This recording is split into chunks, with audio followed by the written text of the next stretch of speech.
Welcome to Hollywood 97. I'm your host, the X-Man. Phantom Magic. Ram Proxy. North Ronin. And today we're talking about a comic book movie. Is it Black Widow? No. Is it Loki? No. And is it Invincible? No. We are talking about the 1981 cult classic animated series, Heavy Metal. Yeah, you're probably thinking right now, wait, Metal is a comic book? You can't be serious. Well, to tell you, dear listeners, I am very serious. Heavy Metal is a comic book. So a little historical context about Heavy Metal. The movie itself is based on a still long-running sci-fi comic book magazine, which is actually the American version of the French comic Metal Hurlant. The American version was published by Kevin Eastman, the co-creator of Teenage Mutant Ninja Turtle, and it was mainly adult fantasy stuff. The thing about the magazine Heavy Metal, in the stories of Heavy Metal, they made no goddamn sense. Like the stories tend to not make any sense, but what Heavy Metal was famous for, that it introduced a lot of readers to very popular and famous comic book artists like Moebius, Richard Corbin, Philippe Druillet, Bernie Wrightson. The guy who edited Heavy Metal was the writer of Saturday Night Live, Sean Kelly, who became the dean of communication at my school, Pratt, A. Bragg. And they were extremely huge in the 70s and 80s because they weren't restricted by the then comic book codes. And a lot of the stories that were featured in Heavy Metal also were featured in the movie. So I'll start off with my history with the film. I first saw the movie when I was about 14, which was the right age to see this movie because this movie wants to be like an adult film, but really the target was 14-year-olds. The first time I watched it at 14, I saw it was like the greatest animated movie ever made. No, this and Ralph Bakshi's Fritz the Cats were two of the greatest animated film. No other animated film from before and then will ever it. And then when I was about 19, 20, I rewatched it again on demand, and I thought to myself, if I can build a time machine and go back to my 14-year-old self saying this movie was like the best animated movie ever, I was like hit him upside the head because it's not. As I got older, I learned to appreciate this movie a lot more, like the aesthetic and the music.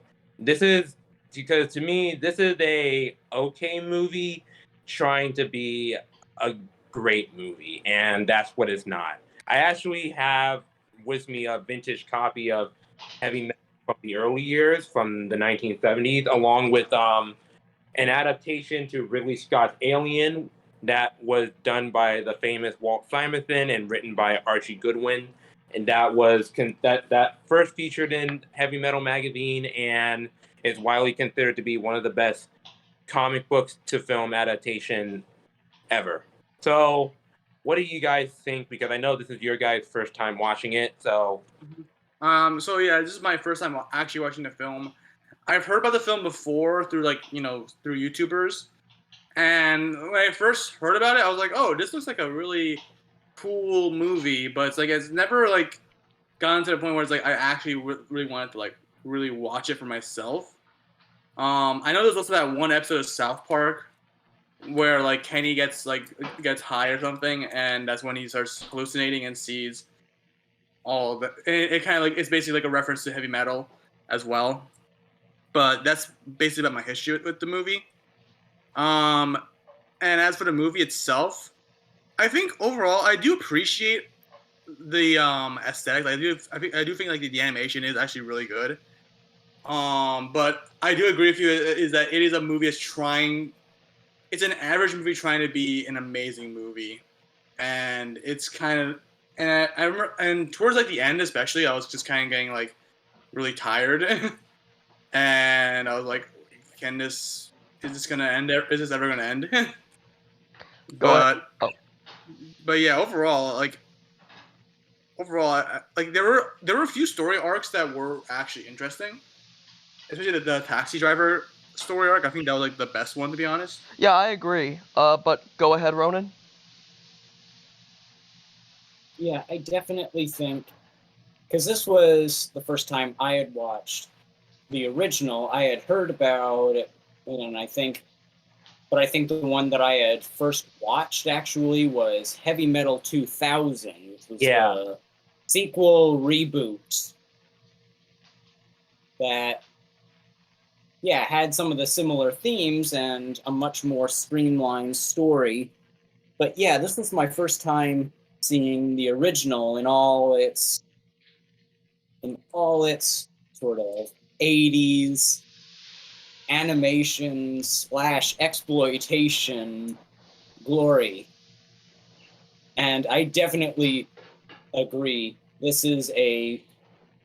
adult themed, but you are right, this is a 14-year-old fantasy, especially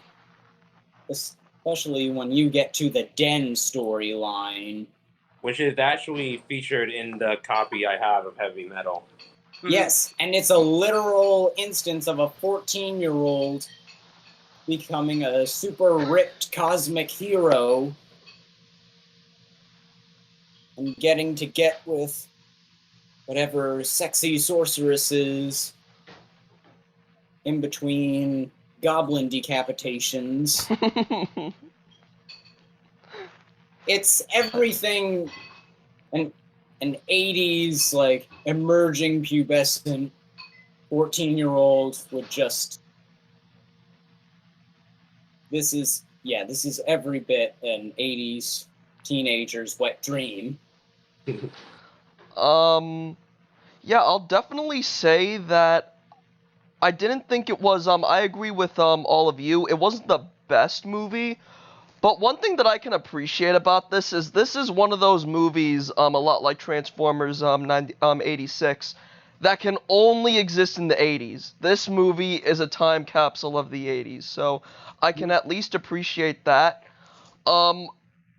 As the movie went on, though, I found the stories becoming not necessarily more and more boring, but I think I just started to lose interest because, like Phantom said, it just kind of gets to this point where you're like, okay, is this movie gonna end yet? But, the only way that, if someone asked me what's Heavy Metal about, the only way that I could describe it is it's about a green orb that's evil. That's like Yeah. the only way I can describe this movie. Like the most that's ever produced on a film. Yeah, it's the one sort of constant in an otherwise completely randomized storyline, complete with different time periods and dimensions, and it's the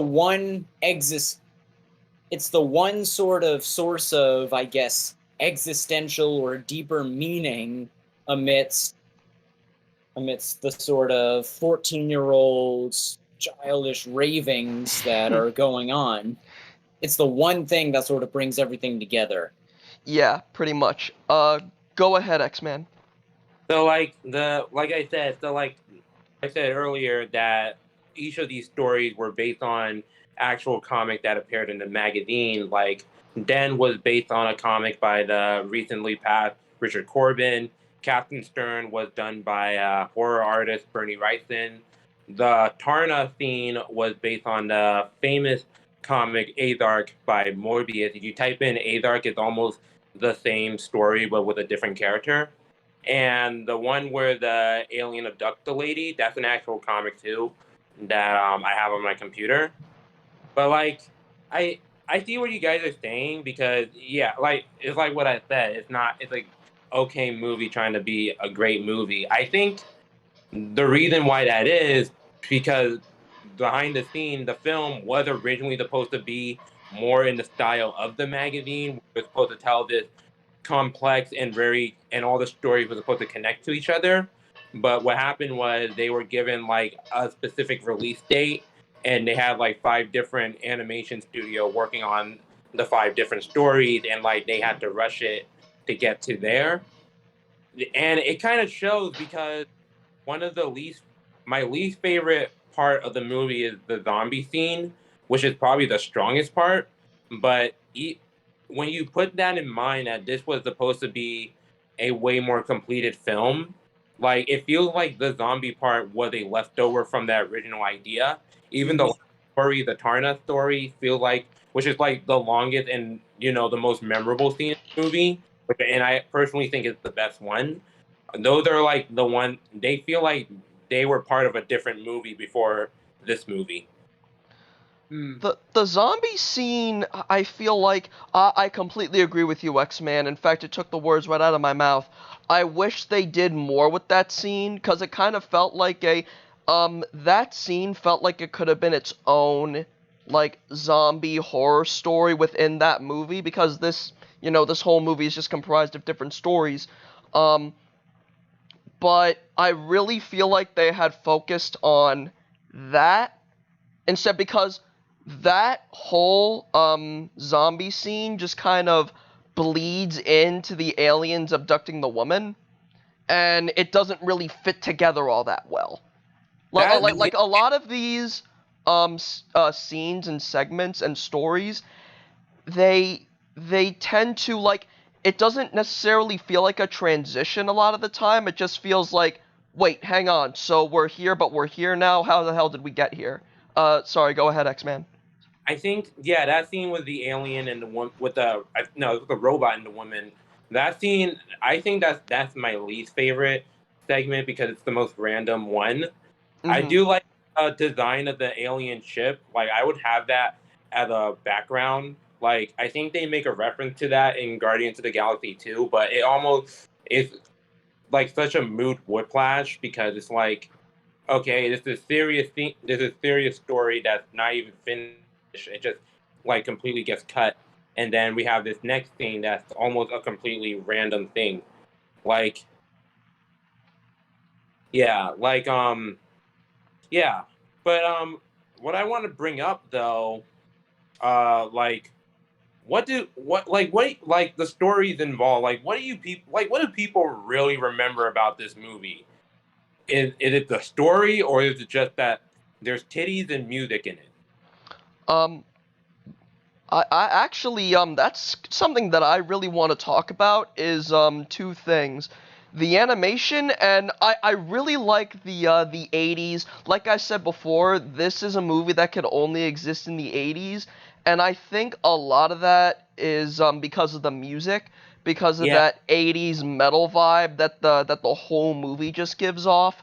yeah. So that's one thing that I think a lot of people remember about the movie is the music and the And animation as well. But I'll get to that later. Go ahead, Ronan. Yeah, the fact that they just like Transformers lean into the music every single chance they get. Mm-hmm. Like they never lose the focus on, heavy metal or at least that style of 80s hard rock. I think because like the Transformers movie, this is also one of my favorite movie soundtracks. I think like it's like what you guys say, the soundtrack is the one thing that's really memorable about the film, and I also think it's the most underrated thing about the film because you have people who were working on that album like Sammy Hagar, Devo, Black Sabbath, Stevie Nicks, Cheap Tricks, and Blue Oyster Cult, and like I think at the time most of those guys were not even like super like significant now. Like when I just list them off the top, you're just like, oh wow, these guys were all in it. Like in the early '80s, almost most people didn't hear about them. But I feel like like that soundtrack does capture that time in the late '70s, early '80s. But it's weird to have a movie that is mainly called heavy metal, and most of it is hard rock. For the most, Yeah. I mean, Yeah, at it's that not- time, that was what heavy metal was considered, though. Mm. For that, a lot of that music was considered heavy metal for the time. Yeah, nowadays, looking back, yeah, no, you're not really gonna say, oh, this is heavy metal. That's just hard rock. But at the time, that was as loud and as heavy as metal was gonna get, at least at that time. I think that heavy metal is in that rare case. What you're saying, Randall. I mean, like, as being a time capsule of the '80s, I think heavy metal is in that rare case where it stands out for being an animated movie that was made strictly for adults. Like, you really only had Ralph Bakshi, Fritz the Cat, and a bunch of other of his films in that decade. But I don't think nowadays, now that there's more adult animation as there are is animation for kids, that it would stand out. But it shows because there has been talk for doing a sequel for it for years, and there was Heavy Metal 2000. I don't think a lot of people knew that Heavy Metal had a sequel called Heavy Metal 2000, but they have been talking about doing another one for years, especially with Tenacious D to be in it. And they did eventually was going to do like a TV anthology, which became Netflix Love, Death, and Robots. Yeah. But I think another thing about the film is that the film is highly influential for a generation. Like, you hear filmmakers like Zack Snyder, James Gunn, the dude who made that movie Sausage Party, all say that they were influenced by heavy metal. I mean, even Elon Musk, there's like no other reason for him to launch a Tesla into space if he hadn't had watched the movie. like, actually, now that you mentioned Zack Snyder, I see the influence in his movies now, coming Yeah. from heavy metal. I do see the influence. Yeah. Yeah. I seen an interview Now that with I've seen the movie.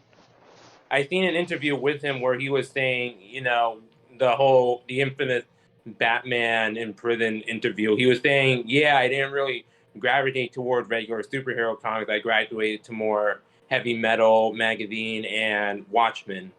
So we know what the inside of his brain works. Oh yeah, no wonder why. Because this dude, I'm just gonna talk about. I know this isn't a Zack Snyder movie, but I don't know when I'm gonna get the chance to talk about this again.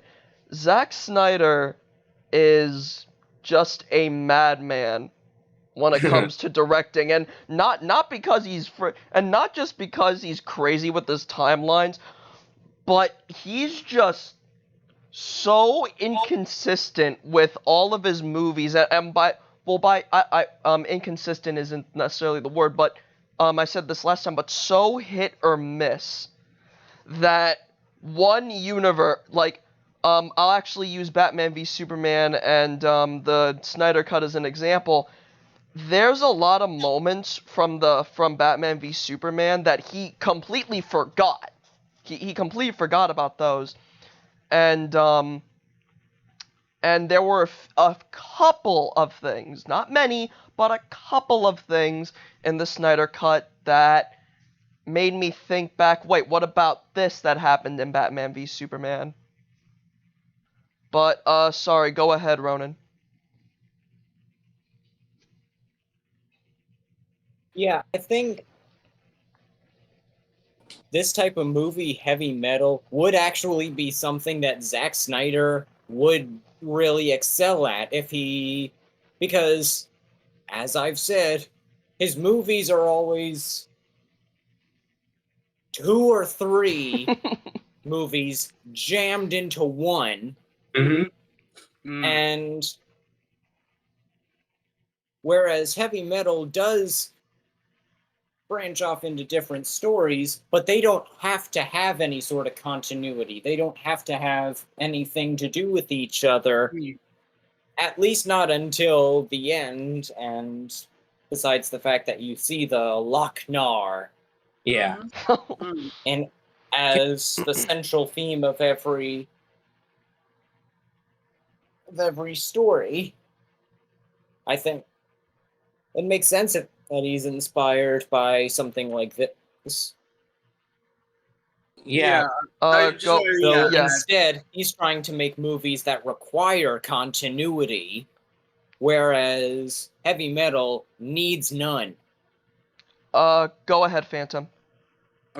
Yeah, I just want to say, like, yeah, I basically agree with like Oliver here that this would be like this would be like the type of movie that Zack Snyder would like actually excel in because, again, like it's basically like these like multi-story kind of like movies that where it's like there's like a loose connection, which is in this movie it's the green orb, which I think is kind of interesting, and it's basically how like you can tell all these like stories at once.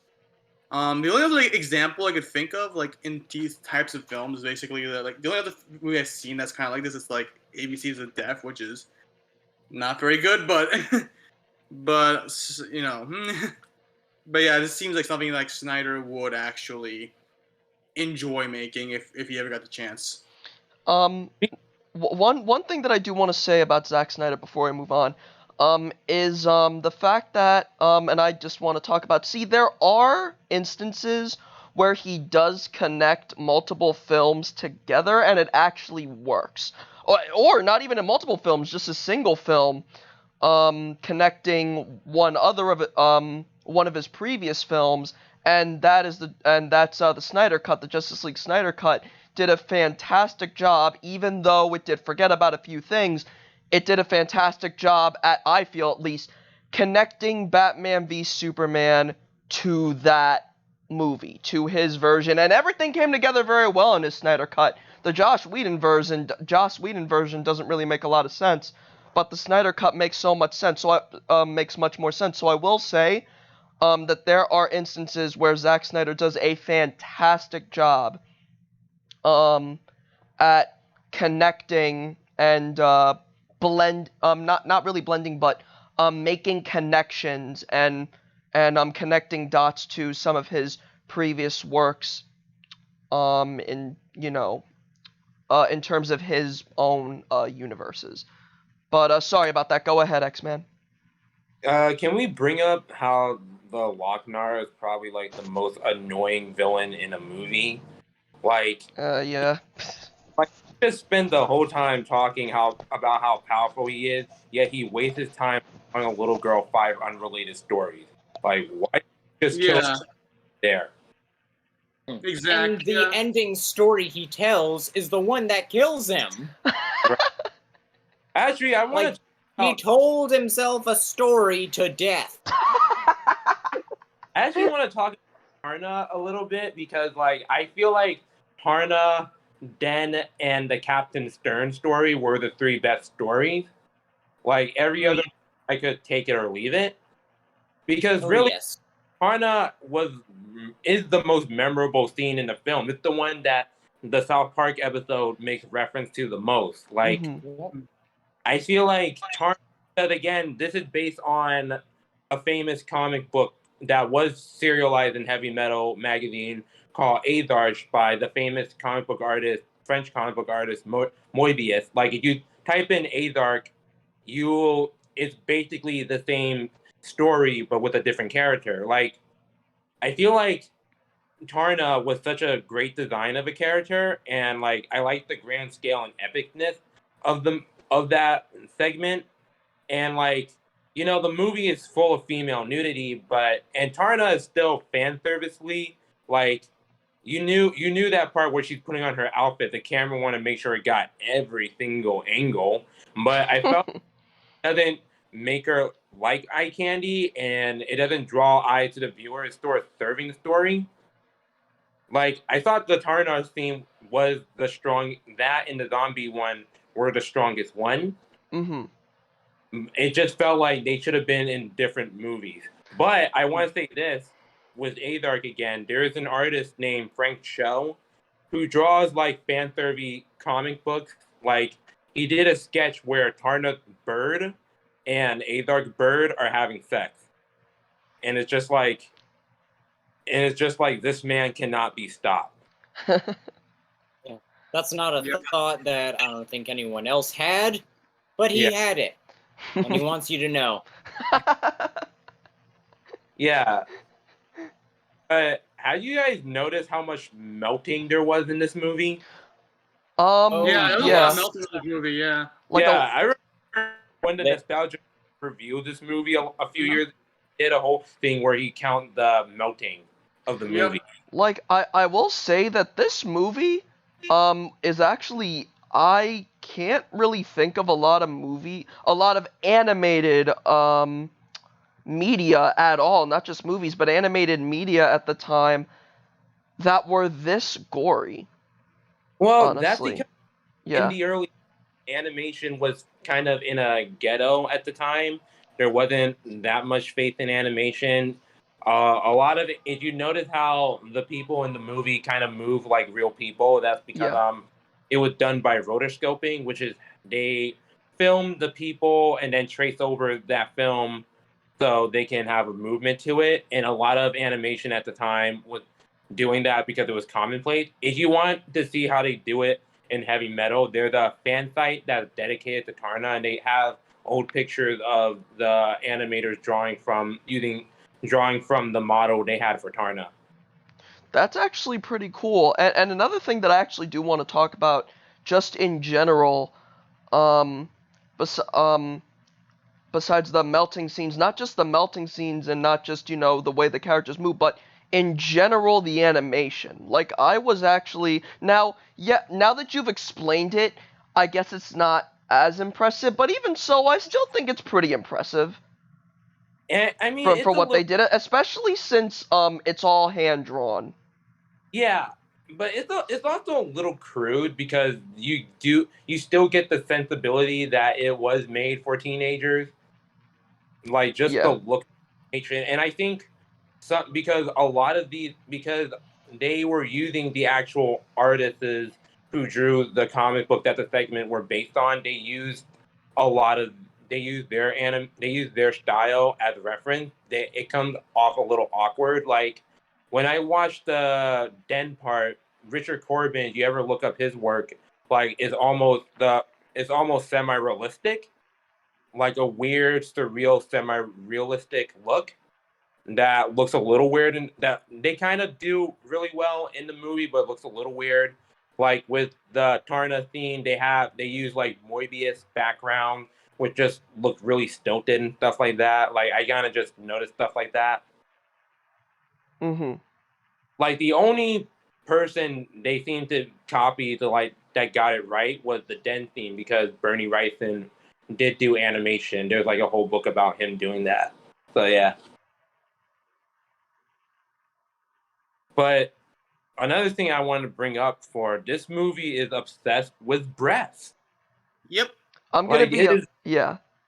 obsessed with. Actually, in the first segment, the New York segment, I heard the woman in that scene. Apparently, the animator who is supposed to draw her, he got so bored that he just made her breasts bigger in every single scene he got. Really? Yeah. Oh my god.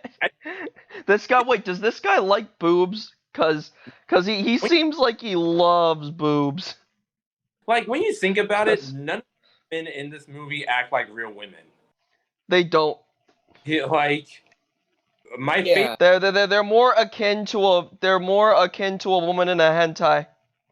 Like my favorite part in the Den segment is when Den is like looking at the woman he just rescued, and he was saying, and when he's narrating, he's saying, "Wow, she had the most beautiful eyes." Then it zooms into her breast while he's saying, "I want," and I really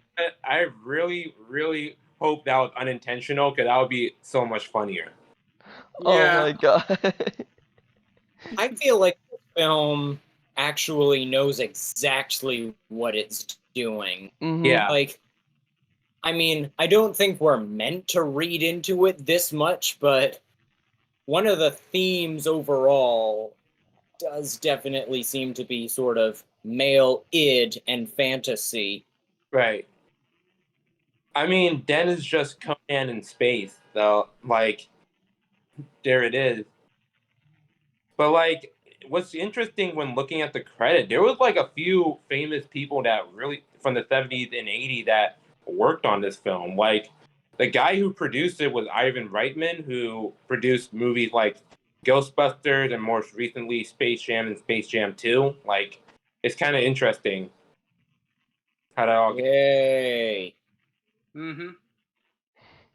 So yeah, like all in all, I will say it is.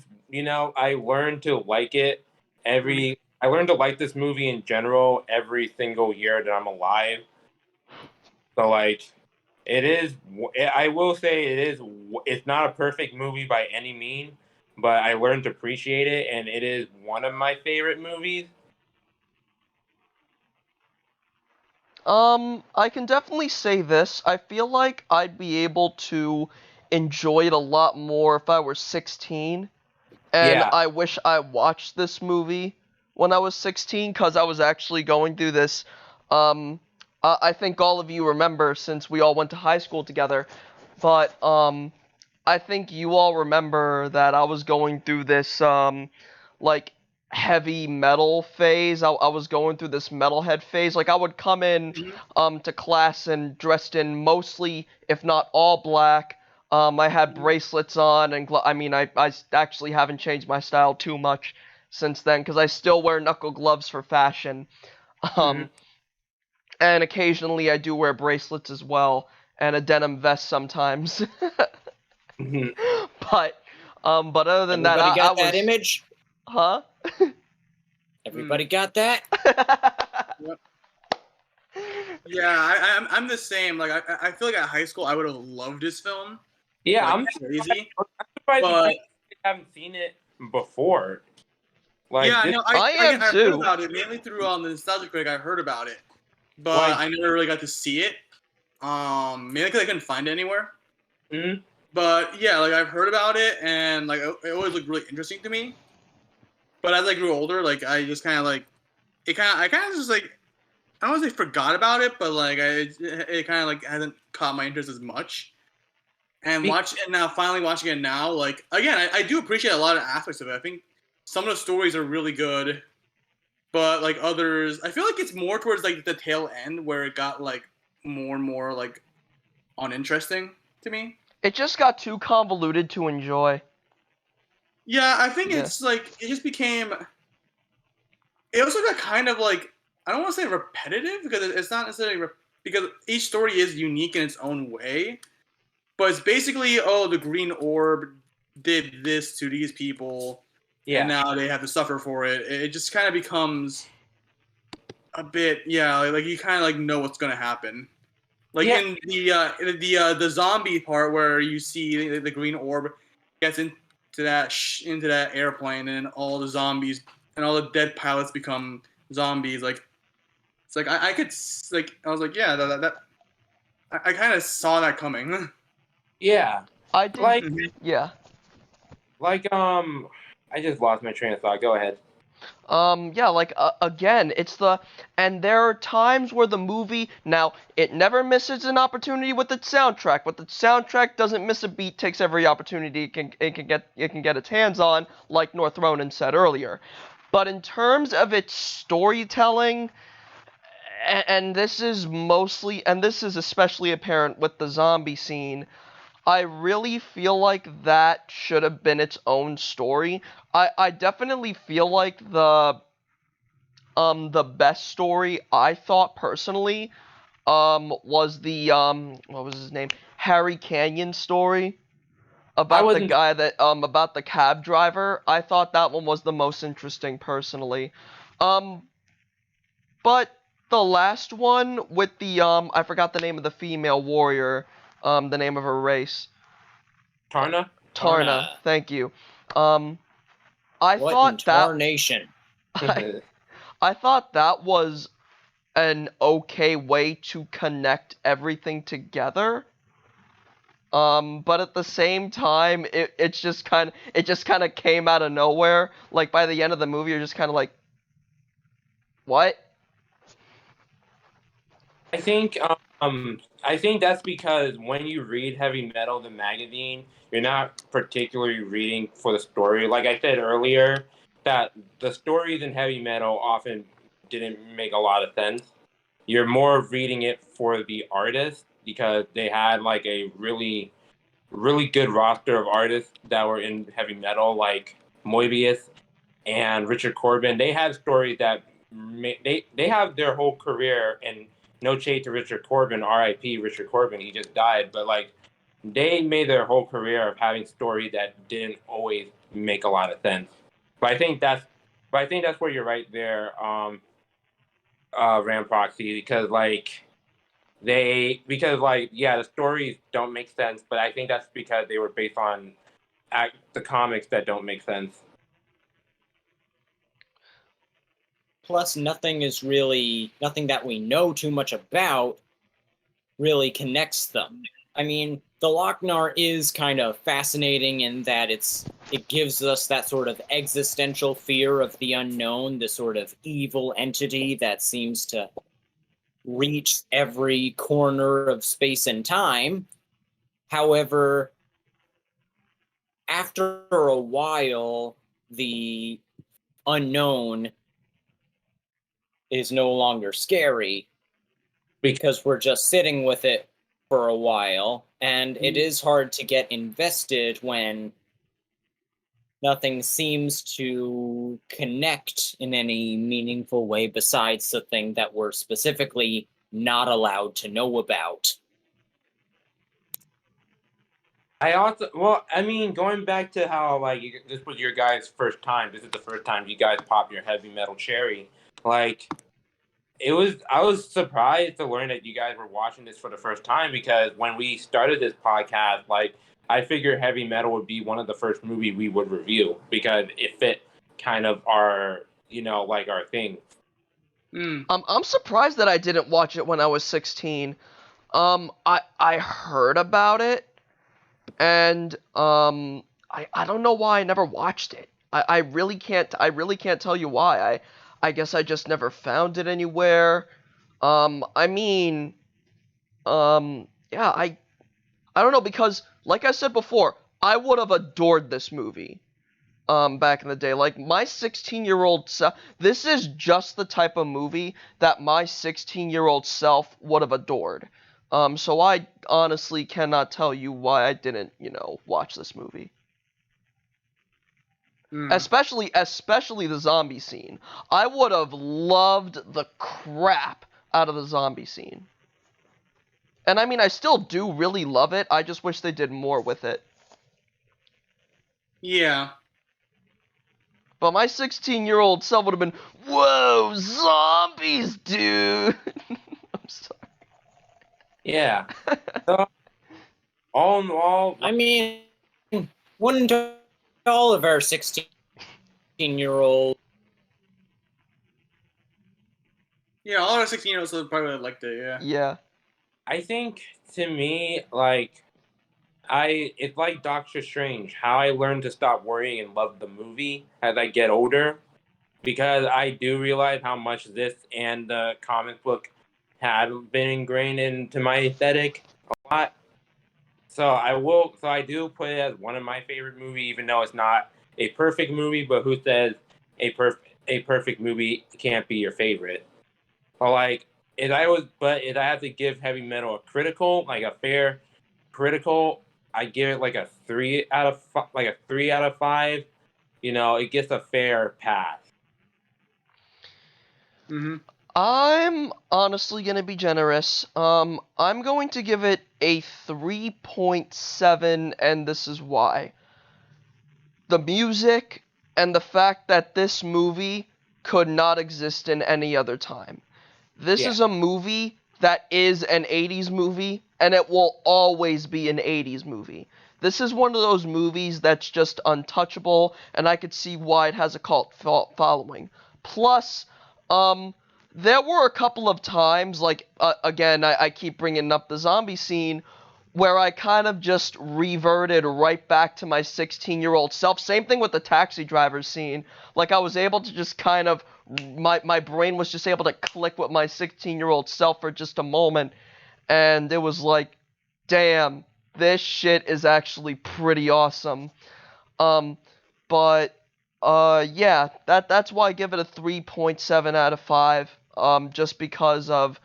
Mainly because of the fact that it is a movie, that can only exist in the 80s, and it will forever be a time capsule of the 80s, like Transformers yeah. 90, like Transformers 86. I feel like they belong in the same category. I agree. Like these two animated movies can only exist in the 80s. Yeah.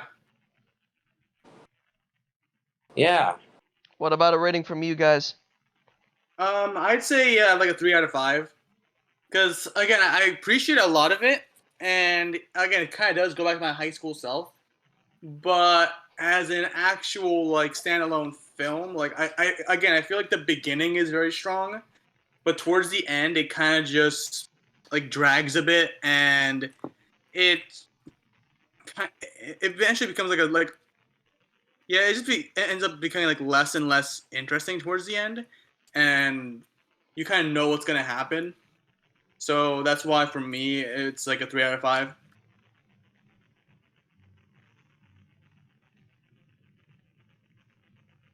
Yeah, go ahead, Ronan.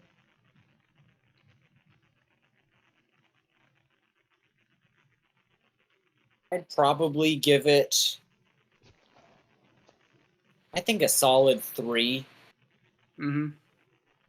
because, yeah, as a standalone movie, some of the flaws are hard to ignore.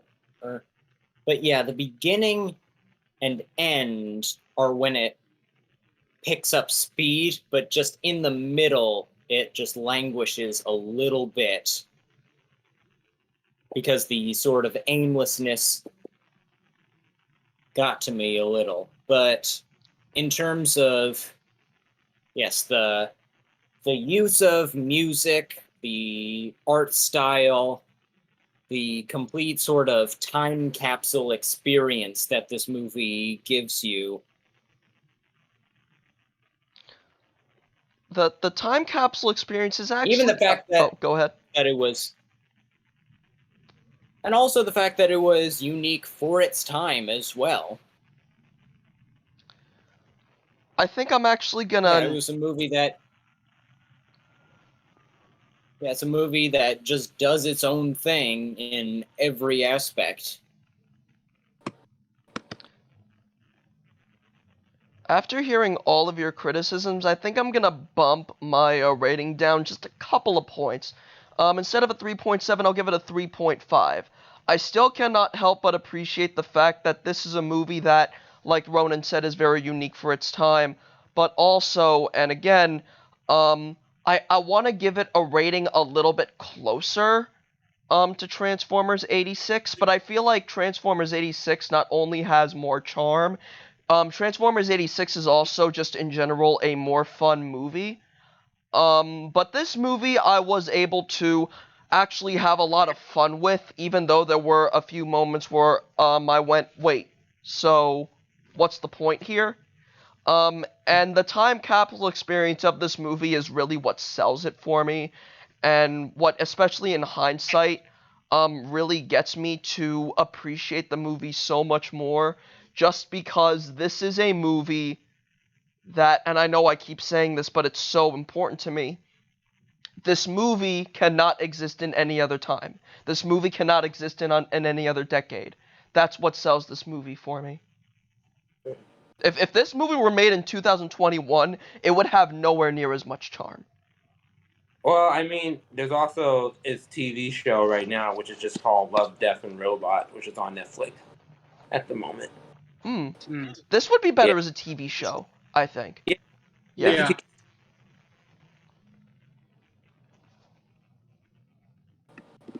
So yeah, all right. That's all we want to say about the movie. Yep. Yeah. All right. Just like unlike Marty McFly, we're out of time. This is Hollywood 97. I'm your host, the X-Man.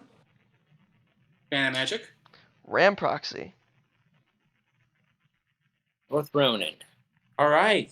See you guys later. 97ers. Like, follow, subscribe. Hit the bell when it's well. And we'll let you know when the next video is up. And watch Netflix Love, Death, and Robot if you want more heavy metal. And go read Heavy Metal, which is still out in print right now. See you guys later. See ya.